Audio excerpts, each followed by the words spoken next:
The way people find craft beer has changed a lot the past 5 years. That's why we created BreweryDB, to help craft enthusiasts filter their search as they plan their next adventure. And to help breweries connect with these adventurers, we created Market My Brewery. Market My Brewery gives you full control over how people discover and see your products. You can market directly to the craft enthusiasts who are seeking great experiences without crowdsourced information or consumer ratings and reviews. We make it easy to update brand information, provide the key details people are searching for, and tell your brand story the way you want to tell it. Join Market My Brewery today for free and take control of your online presence.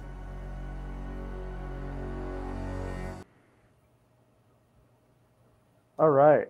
Good afternoon, all. My name is Dan Jablow, and I'm from University of Richmond in Central Virginia, and I'm honored here today to be with all of my distinguished panelists.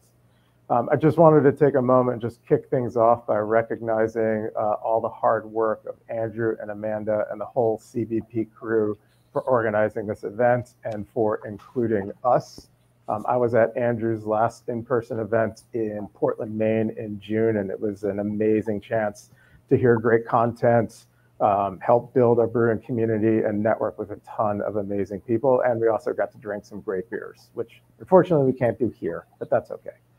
So our topic today is going to be all about personal wellness, and I like to call it personal wellness, also known as don't forget to put your oxygen mask on first. And we'll come back to why I think that title is really important. But so the topic of wellness is really kind of near and dear and very relevant and critically important, especially to me. This has been kind of an interesting year for me. And so I appreciate the audience for carving out some time to be with us here.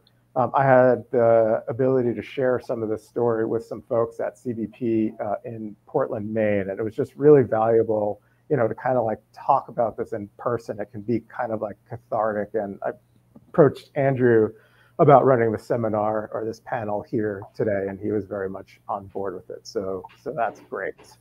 So why did I say, you know, put your oxygen mask on first, right? That's basically what they tell you when you get on an airplane. You know, you've probably heard it a million times. And, you know, I think the point of that is this: you're in no position really to help anyone else if you can't or are not taking care of yourself.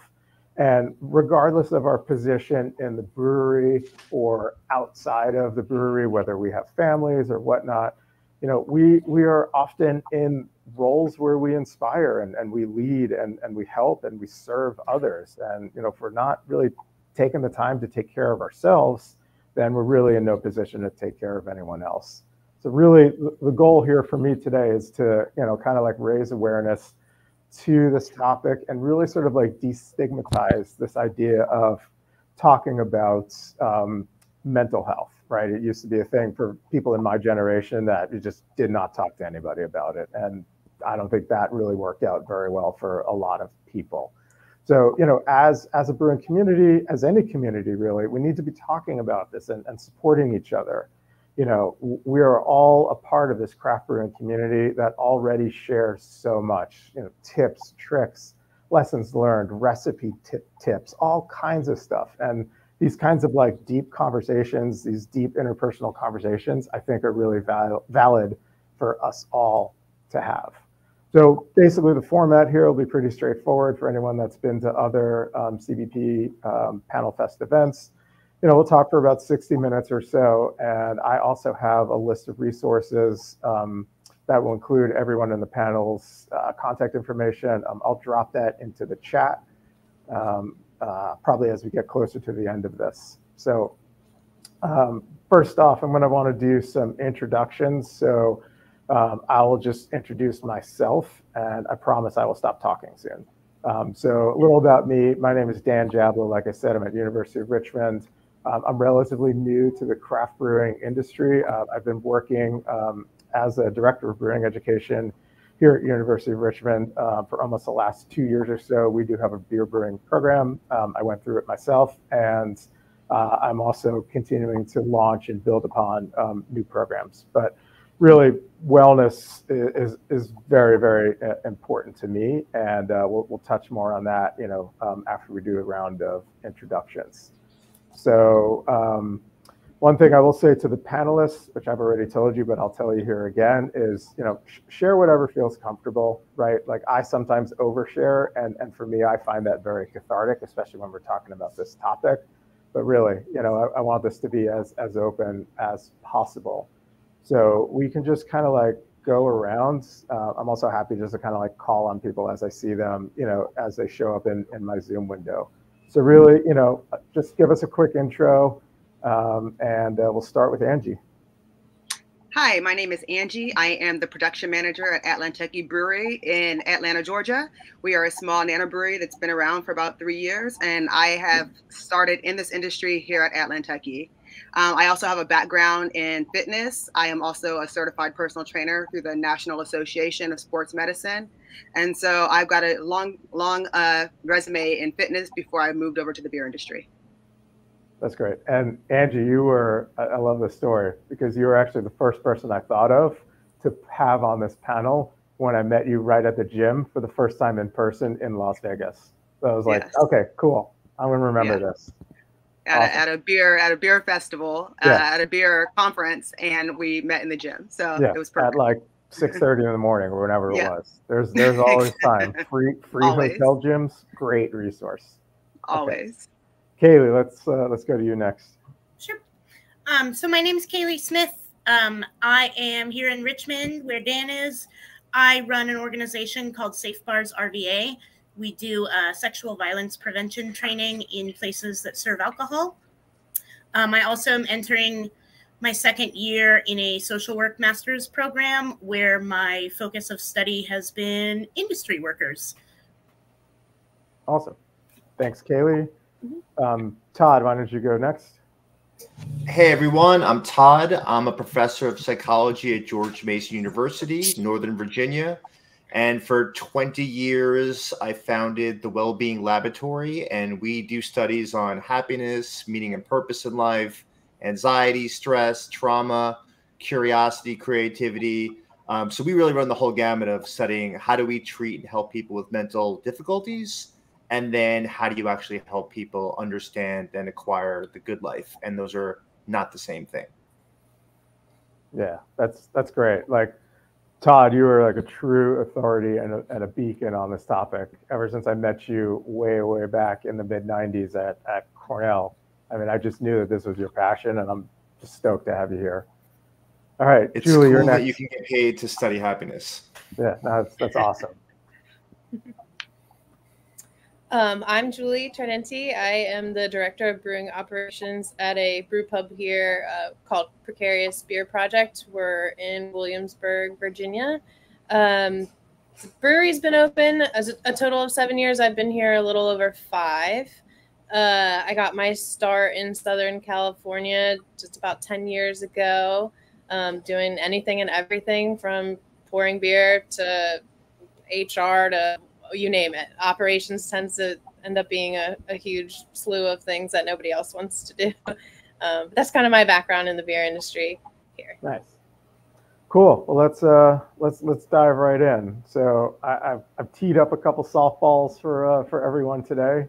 I think, it's really kind of like to frame this whole discussion. I'd be interested to hear from the panel, what specifically does wellness mean to you? And really, we can go in any order here. I think for me, the definition as I've come to understand it in the past few years with my personal experience and professional work is it's really about balance. You can't really be well. You can work out all you want, but if your mental health is in shambles, you're probably not well overall. And the opposite as well. Like, you can go to therapy and take your meds, but if you're not taking care of your body, you're probably not well overall. Yeah, and I'll build on that. I think of wellness as a practice, really, or even like a lifestyle choice. and not necessarily like strictly like so strict, like every meal is healthy or you're hitting the gym every day. It's just kind of knowing what your capacity is, your limitations are, and trying to kind of get to know yourself in a way to figure out what works for you. I don't think anyone's intrinsically more well. They've just sort of kind of looked into what it is that they need to make themselves well. Yeah, I agree with all that. No, go ahead. Yeah, so for me, I think of it as like a profile. You have this series of dimensions, and nobody's going to cap out on all these dimensions. So some are obvious. How happy are you? How much meaning do you have in your life? To what degree are you pursuing a purpose in life? But then you get to some really interesting ones. Like there are 3 psychological needs. We have the need to feel a sense of belonging. And just being at this conference right here, I'm assuming people feel a sense of belonging in their little niche in the beer world. You have this need for competence. You've got a bunch of people that are basically trying to like master the art of brewing. But there's also like parenting, and there's also like taking care of your body. And then there's the need for autonomy, which is my #1 value in my life, trying to support it and also pursue it, is that you feel as if you're the author of your own life. And to me, wellness is trying to figure out what is the configuration that works best for you, and then really leveraging your effort to think about things with intention. And that's really the starting point to me to moving from languishing and difficulties towards that thing called well-being or flourishing, or choose your favorite Mad Lib word.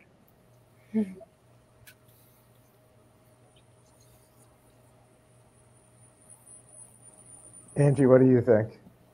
I think wellness is a balance of taking care of your physical, taking care of your mental, so that you're okay with yourself in the here and now. Yeah.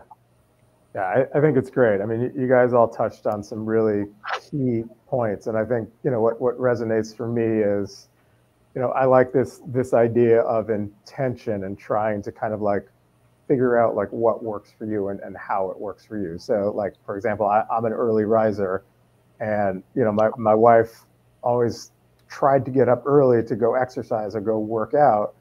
And she and I are very different. And so it's like, she would feel bad about herself for trying to get up at 5:30 in the morning to go to the gym when I could do that, no problem. It's like, look, first of all, you have to understand that you're a different person. You got to do what works for you. And if that act of trying to get yourself well in that way burns you out, that's no good, right? And then, Kailie, I love this idea of balance, where it's like, you can't just go to the gym and expect to be well. And I really like that, because that really resonates a little bit with my own journey, which I do want to share a little bit about. So that's awesome.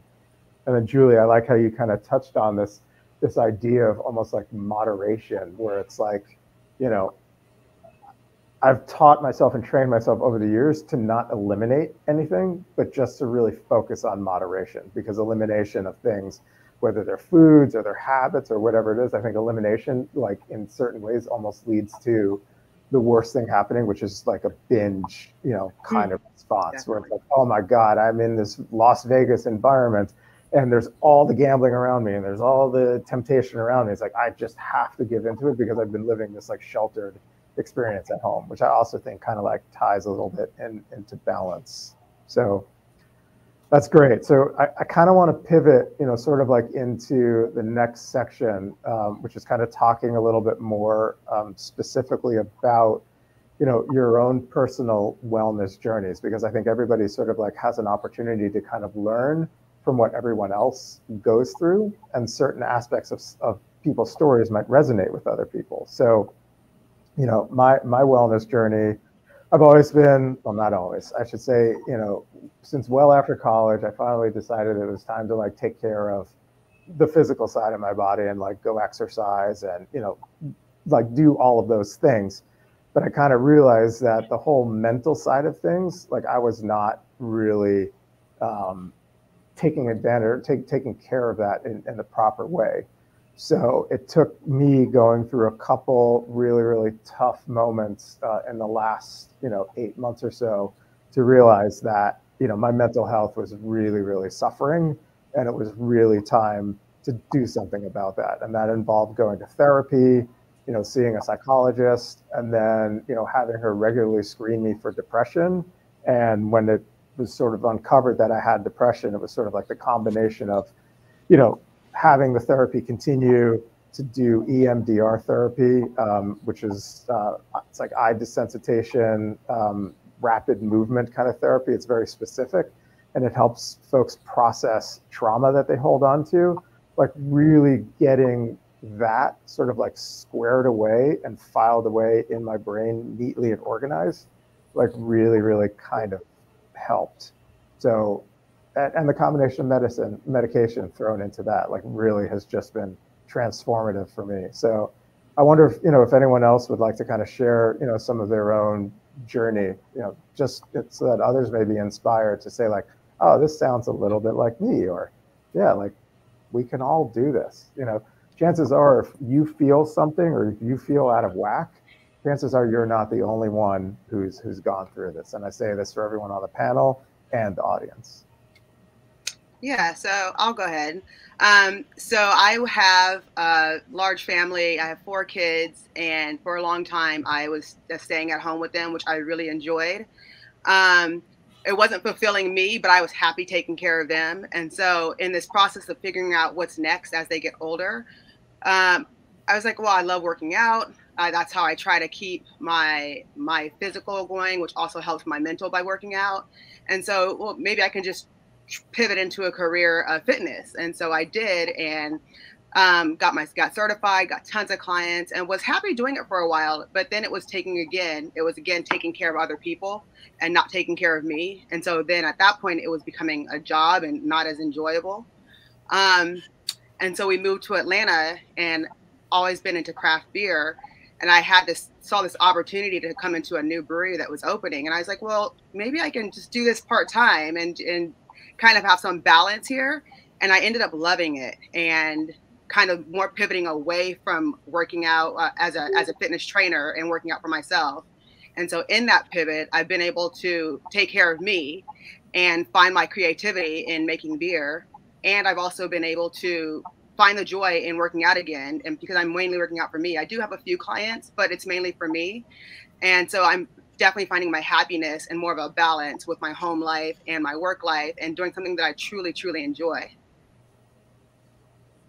That's great. I love hearing all of that. Who else wants to share something? Go ahead. I'll go to you. To be perfectly honest, floated through life for about 32 years without addressing or thinking about my mental health too much, and then had kind of an explosion about 4 years ago. I had a major medical emergency, and everything sort of fell apart. And for those 32 years, things were fine. I was like reasonably successful in the things I did.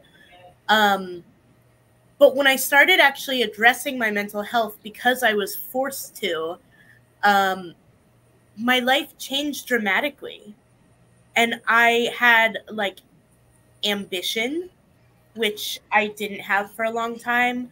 I just had a drive, and I had this joy that I hadn't really had before. I always thought, like, if I did think about my mental health, I'd think, I'm fine, it's fine, everything's fine. Mm-hmm. And it took kind of a catastrophic event for me to finally be like, maybe it's not fine. And when I finally started really taking care of things up here, everything in my life started to come together in ways that it never had before. Yeah. I want to come back to that, sort of like this, like everything is everything fine? Like, how do you know if everything's fine? Like, you have your thoughts, and they're in your vacuum, but like, what's relative to what everyone else is feeling? So let's come back to that. I'll go.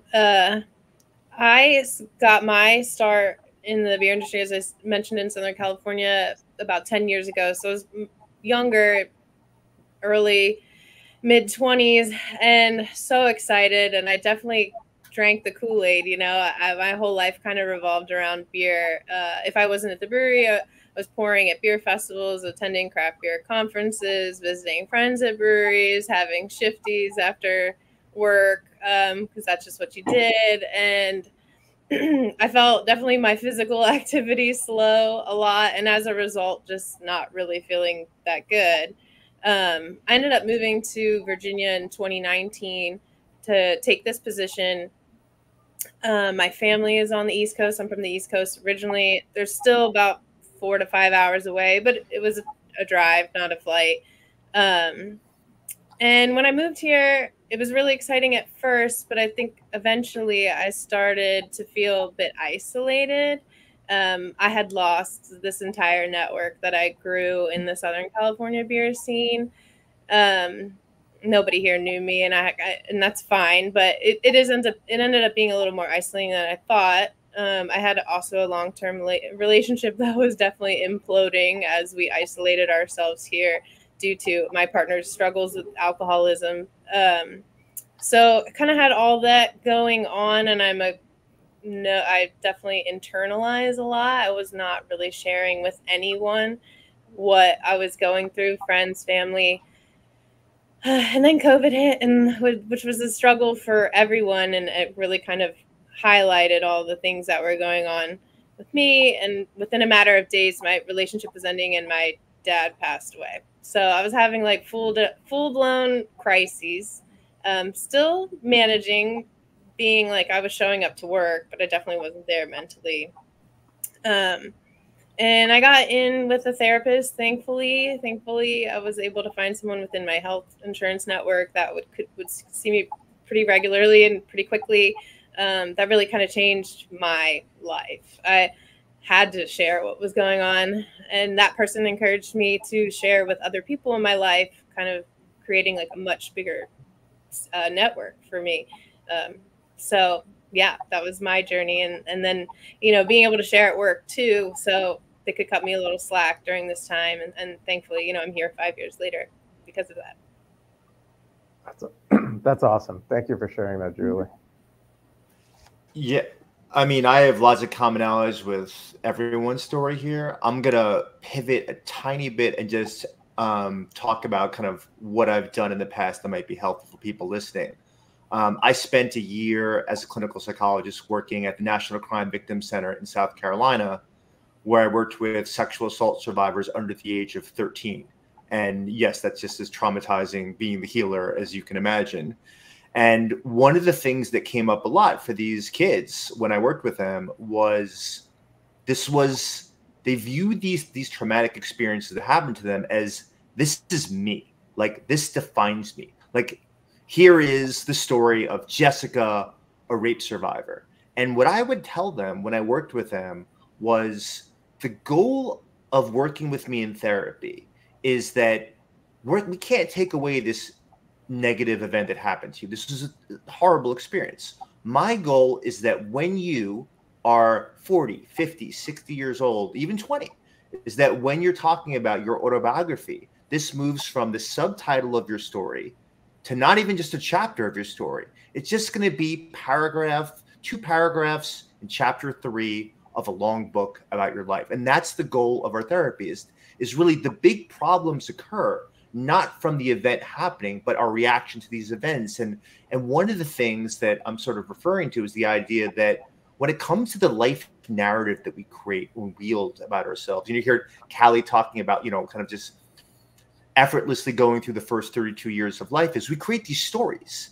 And the beauty of this is that we get to modify them and self-author them in the ways that we want to. And so in some ways, a therapist, whether you see someone or you're getting resources online, that are provided for at the end of this panel, is that it's to help you to realize that we could emphasize and bold and italicize certain pieces, and we could de-emphasize other pieces as we start to tweak our story around. And so, for me, for example, I lost my mom when I was a kid. My father walked out of my family when I was 2, but those don't define me. And in fact, over the course of my life, when I've applied for jobs jobs in graduate school, and people are like, oh my God, you're supposed to be in jail. You should have been a delinquent. I can't believe, like, here you are, like, getting your PhD. And I remember hearing the story of, you're not even listening. You're assuming by that detail of what my life is like. And yet that is just 2 paragraphs in chapter 3 of my life. And that really got me started into, like, I want to help other people create their stories and craft it, as opposed to the world imposing their visions of who we are. I really love that. That's like, if I could stand up and give you a standing ovation right now, like I love that, because I mean, I think you guys all touched on so many important things. And Todd, like, because I've gone through trauma therapy, like, this is exactly what I've been doing with my therapist. And this has been so game changing for me, because what we did is we went through this activity of physically writing down all of the things that had happened in my life that I was categorizing as traumatic. And I put them into a basket of atrocities, which is a play on words that I'm not even going to go into it. But I would physically take this basket to my sessions, hand it over to her, and she'd pick out a piece of paper, and that would be the one that we would talk about today. And then we would go through the process of talking about all these things and feelings and narratives that I had created in my head, and realizing that, like, I was a victim of my own story that I was telling myself. And I only realized, like, how limiting that is, like, in the absence of telling those stories to myself, right? So it's, like, really hard, because you're telling yourself, like, all of these stories and internalizing all of this garbage, and you almost, like, don't realize that it's actually garbage until, like, certain warning signs start kind of, like, coming up. And, you know, I've heard it from a couple of the other guys talk, right? And whatever the triggers or, you know, the warning signs are, I've shared the resource list in the chat. I hope you guys can all see that. Gamer623 is my son's YouTube handle, but it is me as well. Anyway, so Brewers Association in that list, you know, on the resources document has, like, a full list of all the different kind of, like, warning signs. And, you know, for me, I was sort of, like, looking at that list and thinking about the ones that were really appropriate, like, for me, and, like, why I really wanted to double down on therapy and medication. And it's because, like, I feel like I had, like, no interest in hobbies. I was irritable. I was poor sleep. I was withdrawing from everything. I had a lack of energy. But, like, really at the end of the day, like, the big bucket was, like, I just felt like I had lost my light. And that was not a chapter in my story that I wanted to live anymore. And through this combination of therapy, like, Todd, you're absolutely right that there's, like, this stuff that happened in the past, but I've made a fundamental shift in my way of thinking in the last few months that's been so different for me and so empowering, because I no longer look back and say that my past defines my story. I'm done, right? Like, yes, this is part of it, and it's part of, you know, who I am, but I can only look forward right now. I can't change any of that stuff that happened in the past. It's really hard for me not to swear, by the way. But, like, I just want to change all of that and just move forward and say, I have, you know, I've turned 49 on Saturday, right? You know, I have my remaining life ahead of me, and it's time to start doing the things that matter, like, free from the confines of everything that's bogged me down for so long. And that for me was, like, really kind of enlightening. I didn't mean to go off on that tangent, but, like, I just think, like, you all inspired me to kind of, like, share that. And I think this is why we're here, and this is why we're spreading this message, because embracing personal wellness, whatever it means to you, whether it's going to the gym, being intellectually stimulated, or, you know, being mentally and emotionally well and taking care of yourself, this stuff is life-changing, right? And, you know, folks that are in the industry are working long hours, surrounded by alcohol, right? Maybe don't even have health insurance. Again, check out the free resources, but, like, there are resources available, right? If you see something, say something. If you feel something, do something about it, right? And we can all support one another. So that's my tangent. Thank you all for humoring me. I will let someone else speak. And so going from there, like where do people start? Like, so I always say have a game plan, and this can go into physical wellness, it can go to mental wellness. I think it's all around the same game plan. And one is just set a goal. It doesn't have to be something crazy. It doesn't have to be like, well, first I'm going to go see my therapist every single day, or I'm going to go work out and run 3 miles every single day. Don't bite off more than you can chew. Start off with something little and attainable, and don't make it about the outcome, because we don't know what's going to happen from here to there. Don't make it about the outcome. Make it about the process, something that you can easily control. For example, if you want to go, a lot of people say, well, I want to work out to lose 10 pounds. Well, you can do everything right and not lose that 10 pounds. But what you can control is just showing up. And so maybe maybe that's your goal of, I'm going to go to the gym 3 times a week for 10 minutes a day. So set a game plan, set realistic goals, and then schedule it. We have to schedule it. We have so many things crazy going on in our lives. A lot of us in the industry have very non-traditional schedules where we have super early mornings or super late nights. And we have families, we have other things going on. So it's really, really important that you relate with your partner, with your family, and set a schedule just like it would be just like it's a job. So, hey, I need this time from this time to this time, and get after it. And then, of course, I always say you got to reward yourself. There's got to be something at the end to look forward to. So yeah, that's my game plan. Set a goal. Don't bite off more than you can chew. Schedule that, and then reward yourself. Yeah. Anybody Can I just else? add to what Angie said? Because there's a million things there that I would love to add to. It's great. Is to be real. So here's my bumper sticker. Systems kicks willpower's ass. So Dan was talking earlier about how he can wake up early in the morning, work out. His wife can't. That's just their circadian rhythm. You can't really change circadian rhythm underneath. You need at least 20 years to do that. You got to figure out what your default settings are. Now it looks like right now I'm being human trafficked. If you look at my basement that I'm in right now, as I'm in this panel, you'll find that there's no TV. So in my basement where I'll hang out with, family, friends that go in there, there's no television. The default for most households is the middle of the room where everyone spends time is this huge, large TV.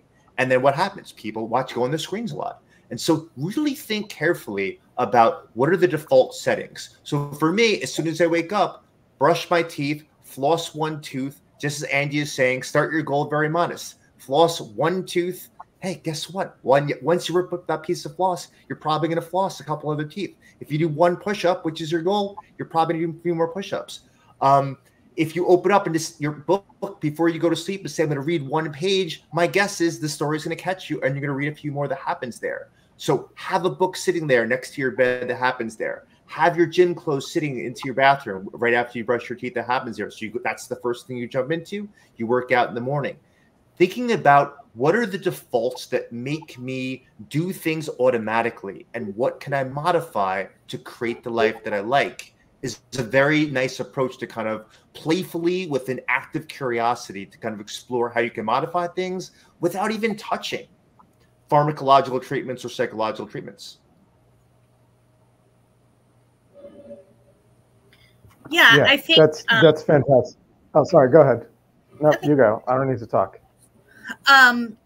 One of the most radical changes I made when I started addressing my mental health was accepting help where it was offered. Like people will share resource lists like the one you shared, Dan. And I, in the past, would be like, oh, like, I don't need those, or it sounds like a pain, or I don't know if I qualify. And when I started kind of treating myself better, I would look into that stuff. And I would see, like, how can I help myself? Like, the help is available. All I have to do is follow up on it. So maybe that means, like, taking the first step and looking at your insurance policy to see whether you can go to the therapist, or looking at the local gym's hours to see, what would fit with your schedule. Something we talk about a lot in my social work program is setting SMART goals. So goals that are specific, measurable, achievable, relevant, and time bound. So if you set a goal that just says, I want my mental health to be in good shape, you're never really going to reach that goal, because like, what does that even mean? It's undefined. Whereas if you say like, I want to address my depression and feel better, you know, and feel less depressed in 6 months, that's something you can actually achieve. And you know, there are tangible goals you can make to reach that ultimate goal.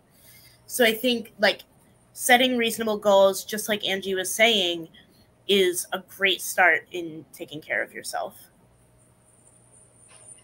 For sure. Yeah, you guys all touched on some good stuff. Has anyone read Atomic Habits by James Clear?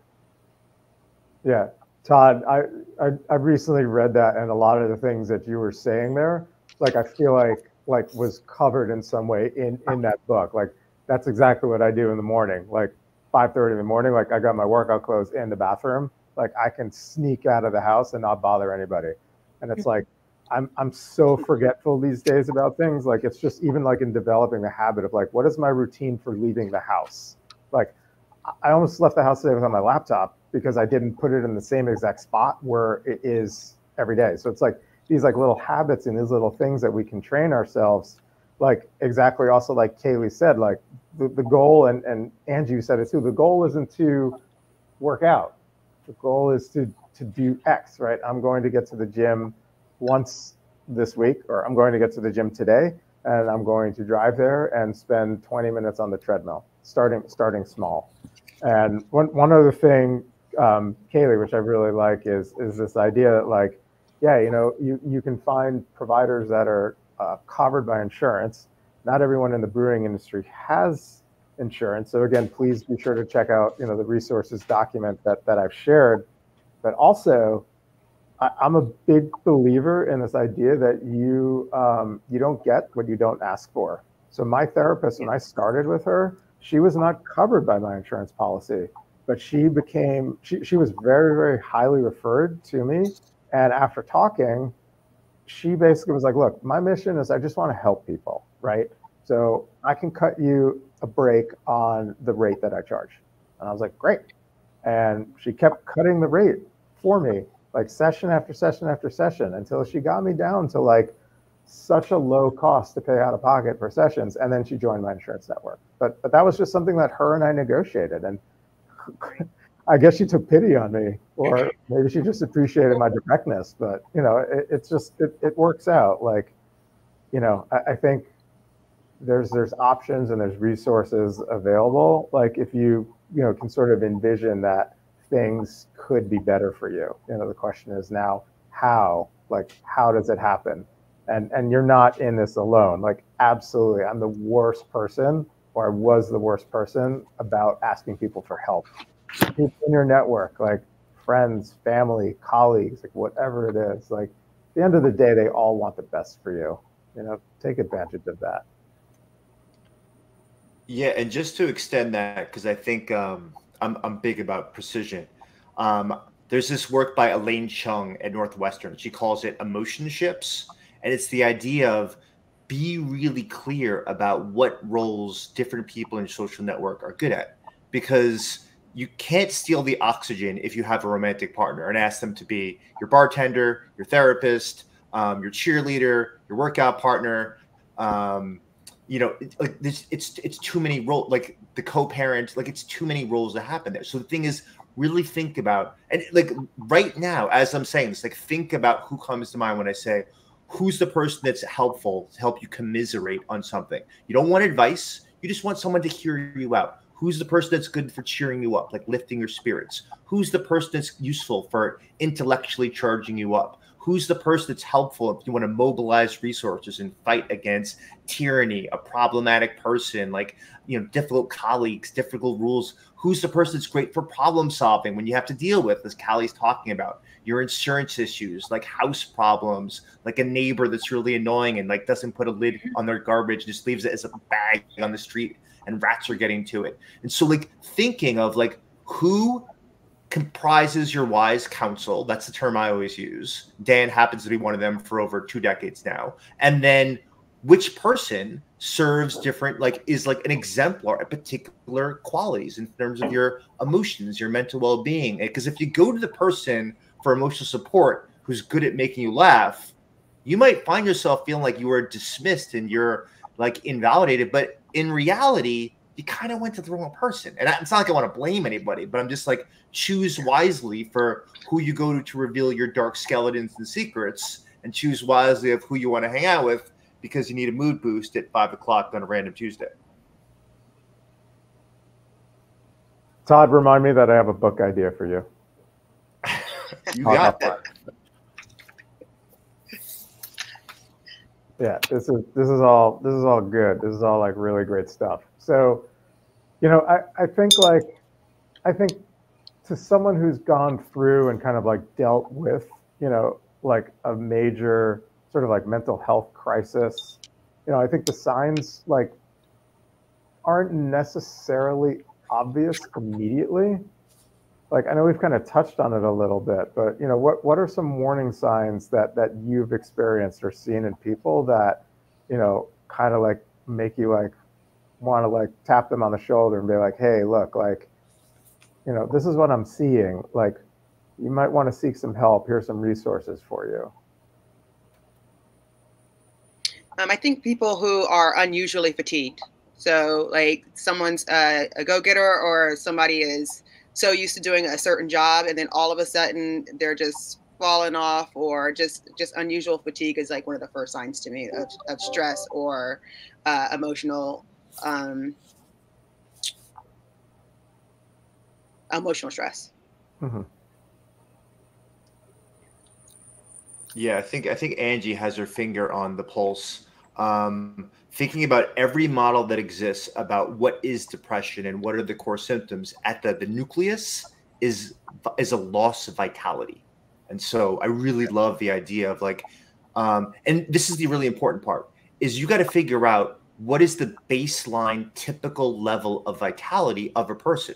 So I'm a New Yorker, so I have a lot of energy. I'm kind of hypomanic by nature. This is my energy level pretty much like 23 out of 24 hours per day, even when I'm sleeping. And so for me, it's going to be, you know, my drop looks like the average person, like in terms of just this normal speed. So to really think about yourself and the people around you in terms of, don't use the world as a comparison. What is the typical average level that they behave? That's what you want to be attending, because in some ways you are unlike any other person that will ever walk the earth in terms of the people met, the thoughts you've had, the experiences, the life events, those horrible jobs as a teenager that you had, the summer camps you went to as a kid. Nobody will ever have the experience of it. And thus, what's your baseline will not look like any other human being. And so it's important to see deviation from baseline is what you want to be attending to.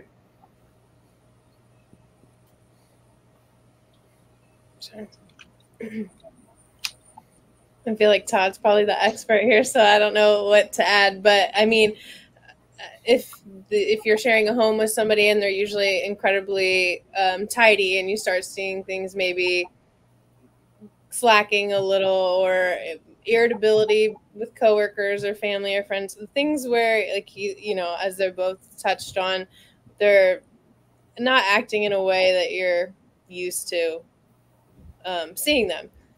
And for how long, you know, a day, obviously maybe something's just going on very acutely, but if that's a continued thing for, I don't know what the timeline would be, days, weeks, months on end, then there's certainly something to be addressed. Yeah, I think that's a great point. It's this idea that like there's this baseline level of irritability, for example, or, you know, I'm old and crotchety.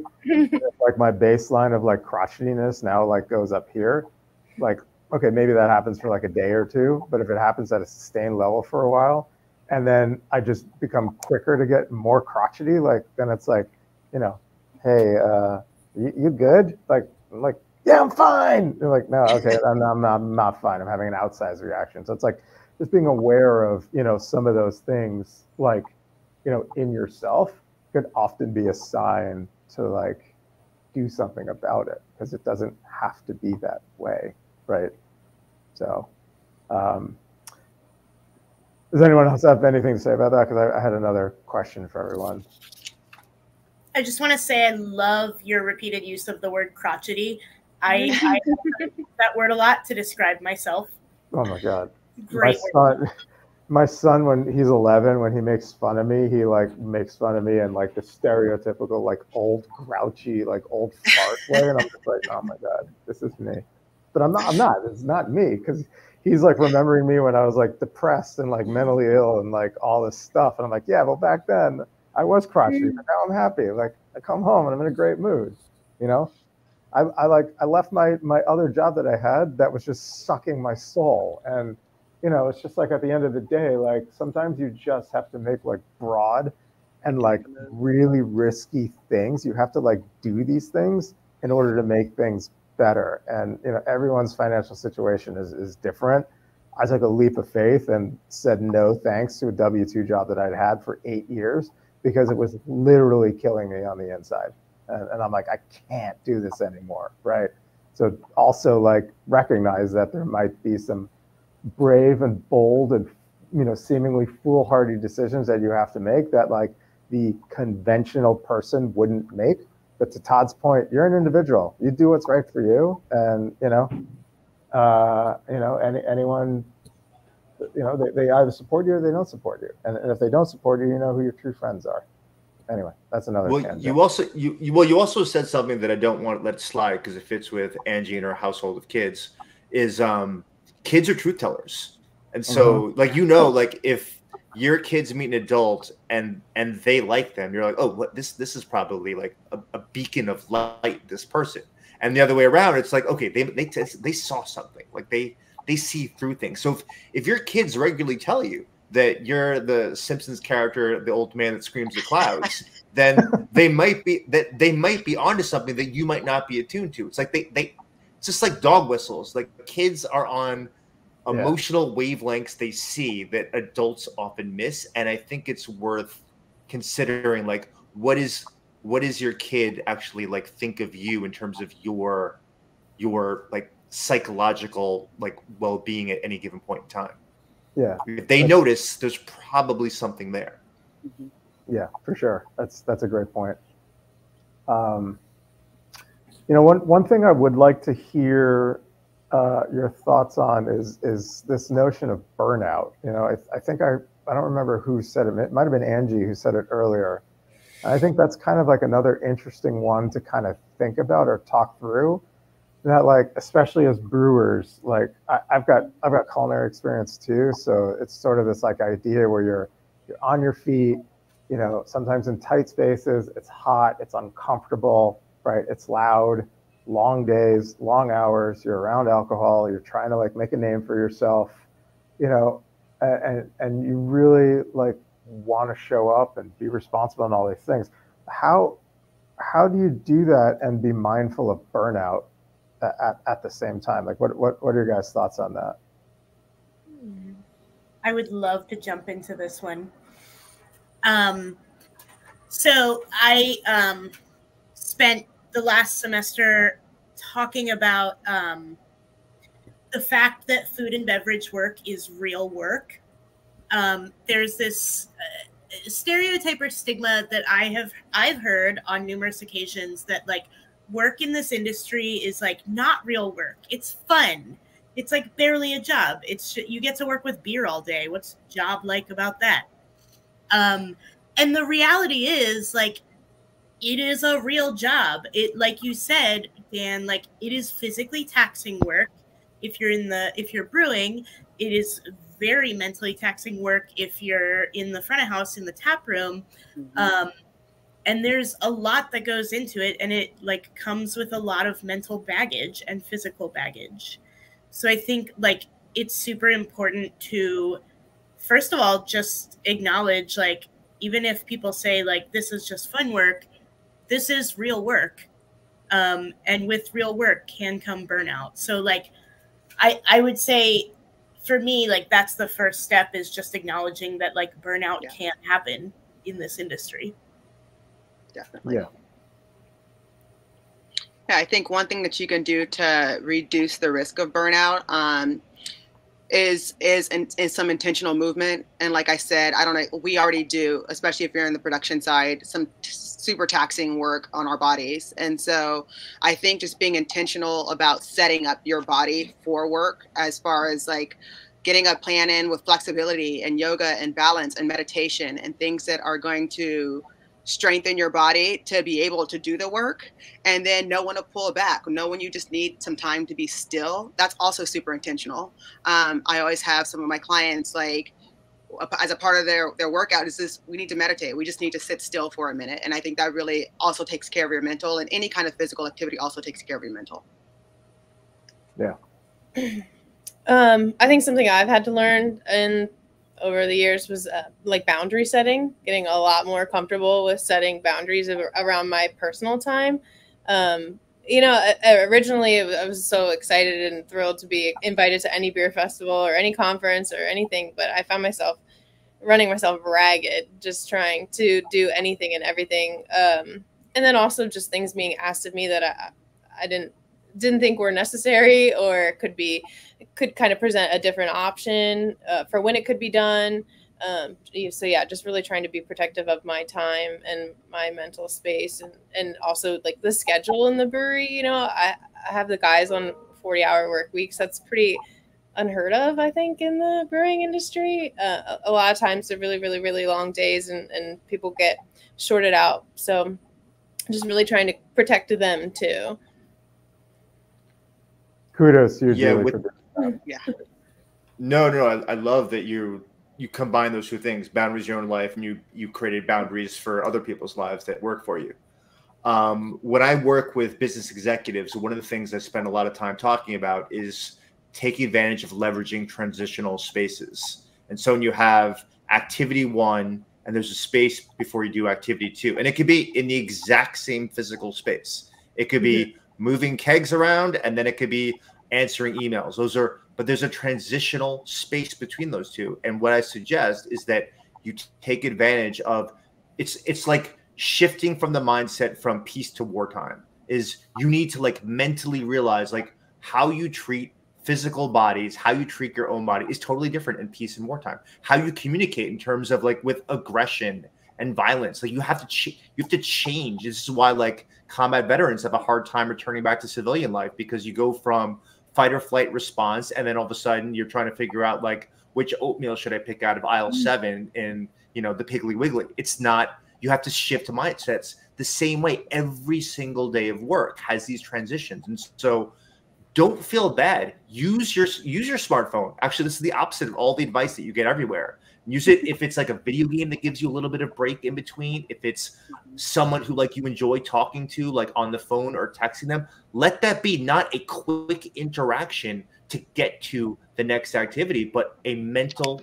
break, transitional period where you get to recharge your batteries, and look for them. There are dozens of them throughout the day that I squander and everyone else squanders. And because of that, you feel this sense of urgency that is actually more than you actually need to feel in a given day, even though stuff has to get done. Yeah, that's truth. Yeah, I'm not going to add anything to that because that was very well said. So we've got like 4 minutes left, and this hour has absolutely flown by. Yeah. So I really want to open it up for you guys and just share like any closing remarks that y'all have. I would just say, again, not to underestimate the power of movement and the power of intentional movement. It's by no means a substitution for therapy, but the endorphins that you get from working out and moving your body have such great benefits to your mental and to your physical. And so try to get some kind of routine going, especially if you're in this industry, of intentional movement somehow, some way. And if you guys have any questions about getting that started, feel free to reach out to me. Like I said, look into your health insurance. If you have health insurance, a lot of times in that you will have something to join a gym, some kind of benefit for joining a gym. There's also some very inexpensive gyms, and go outside and take a walk. Like there's so many things that you can do that are affordable and accessible to all.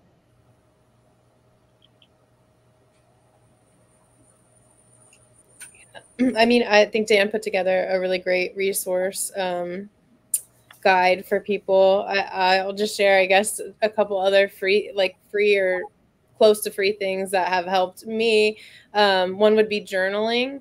If I'm having any kind of nagging thoughts that are really pestering me, just writing it down has been extremely beneficial. I don't know that that solves your problem, but it can at least kind of take it off your mental for a moment. Getting into nature, I've read it a lot. I try and do it. I don't know what the science is there, but it does seem to work with your nervous system a little. And then if you're really interested in tackling like the self-help stuff, I mean, there's a million podcasts and stuff available these days to really, if you don't have health insurance, don't have access to a therapist or something, it's maybe not such personalized help, but it's kind of helping you explore maybe what's going on with you by looking into those subjects. Cool. We got just under 2 minutes to go. Fire around. I was just gonna say is you're going to experience loneliness. You're going to be rejected. You're going to feel empty inside. You're going to feel worthless. You're going to feel hopeless. You're going to feel like you're a horrible parent. You're going to feel like you're a horrible lover. You're going to feel like a horrible friend. You're going to have difficulties, obstacles, obstructions, annoying people, obnoxious people, ungrateful people. These are all givens. So they're coming. You've had them and more are coming down the horizon. What we know is this: dealing with uncertainty, dealing with discomfort, being able to tolerate like mental and physical distress inside you. These are the fundamental qualities that are going to make you live a good life.